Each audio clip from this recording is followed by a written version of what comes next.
You're watching this video because you're hurting or you know somebody who is. You're in grief or you know somebody in grief.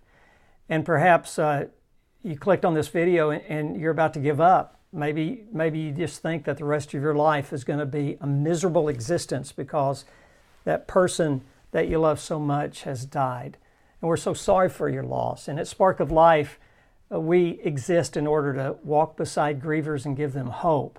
My name is David Matthews. My wife and I founded the Spark of Life Foundation after a deep personal loss about 12 years ago. And since then, we've just walked beside thousands and thousands of grievers. We do grief recovery retreats. We do grief coaching online through the phone. We do a lot of things, our team at Spark of Life.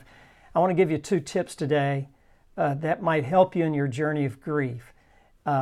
And even though life can never be the same after we experience devastating loss, life can still be rich, fulfilling, and yes, it can be full of joy again. I can have a reason to get up in the morning. But when I'm in deep grief, sometimes I feel like there's no hope. So I just want to share 2 tips with you, and you can find out more going to sparkoflife.org. We're a 501c3 nonprofit organization, but I want to give you 2 tips. Number 1, try to give yourself permission to feel terrible. Boy, isn't that brilliant? Give yourself permission to grieve. When I give myself permission to grieve, I am basically stating that grieving does not mean there's something wrong with me. I am saying that there is nothing wrong with me, but I am grieving, and grieving hurts.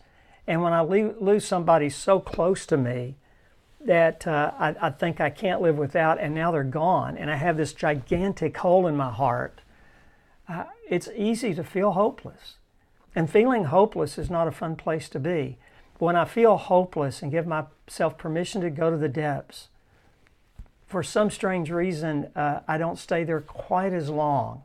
It helps me get out of that depth of grief, maybe just a little bit. I'm still grieving deeply, but I'm not dysfunctional. I can still function, but sometimes I am dysfunctional, and that's okay. Grief is a natural and normal and completely logical way to respond to loss, to deep loss. If a bomb goes out outside, and this is February 25th when I'm making this video, if a bomb goes off outside right now, and it shakes the house I'm in this office, and the building shakes, I will respond emotionally. I will not sit around and say, let's see, a bomb went off. Should I decide to be afraid, or should I decide to have any other kind of emotions? No, when the bomb goes off, I'll have that emotion. It'll be as natural and normal as me breathing. When the bomb of life goes off and somebody I care for so deeply dies, I will respond emotionally, and it is okay to grieve. It doesn't feel good, and I hate that you're going through what you're going through, but give yourself permission to grieve. And the second tip today, give yourself permission to recover. Some in the grief world says that there are some losses that you can never recover from. Some people who deal with grief do not like the word recovery. And I think it's because of a definition of recovery that maybe we have different definitions. If by recovery you mean someday life will be exactly the way it was before your loved one died, no, you cannot recover if that's your definition. But here's what we're meaning at Spark of Life when we say you can recover from any loss. We are not meaning life will be the same again. We are not meaning that a healthy recovery means you'll never cry again or have bad days, even weeks or months again, even 5-10 years out. No, a healthy recovery, when we're talking about a healthy recovery, means that you're living forward with purpose and meaning, and yes, even occasional joy. But you're living forward, you're not just existing forward. I need to give myself permission not only to grieve and to feel bad for as long as that lasts in different seasons. It's okay. It doesn't feel good, but it's okay. But it's also right to say, I'm going to take ownership of my recovery, and I have the right to live a rich and fulfilling life again with joy and purpose. For one thing, that doesn't dishonor my loved one, it honors them. And for another thing, we're geared to not quit. We're geared to get up and live again. So living forward gives me permission to grieve and have a bad week, a year from now, or a bad month 2 years from now.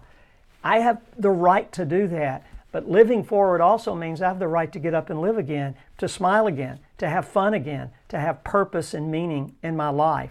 Taking ownership of my recovery is a decision, not an emotion. And I want to repeat that. When I give myself permission to grieve again, I can do that taking ownership of my recovery, deciding that I'm going to live forward. That doesn't mean I'll always feel like it. In fact, a decision can be made and I don't even feel like it. If I make my decisions based upon my feelings at the moment, my life's going to be pretty downhill. I need to make decisions based upon what I know to be true. And I know this to be true. We've dealt with 1,300 grievers for 3.5 days at retreats all over this country. They've come from Australia, Nigeria, Canada, England. They've come from 45 different states. They've just come from all over. We deal with grievers every single day of our life. And I can tell you this. We have known people who have horrific losses go deep in the pit, and I see them living forward today. Do they still grieve? Of course they do. Of course they do. Do they still cry? Yes, when they need to cry, they give themselves permission to cry. So when I give myself permission to grieve at any time I need to, and permission to live forward, and permission to recover, I strike a really good balance. If you need to cry, cry. If you want to laugh, laugh. If you want to go to a ball game, go to a ball game. If you don't want to go, don't go. Give yourself permission when you need to grieve and to recover. Defining recovery in a good way that doesn't exclude grieving. You see, my heart's never going to be the same again. Life's never going to be the same it was before we lost our loved one. No, it's not going to be the same. That doesn't mean it can't be good.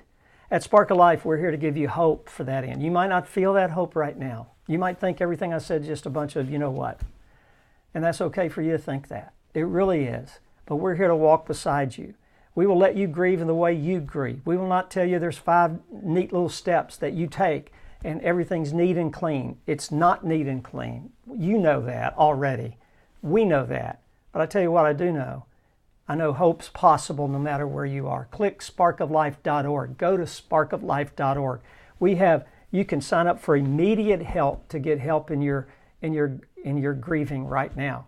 We want to walk beside you in this grief process. We're so sorry for your loss, but we're here to tell you that there is always, always hope.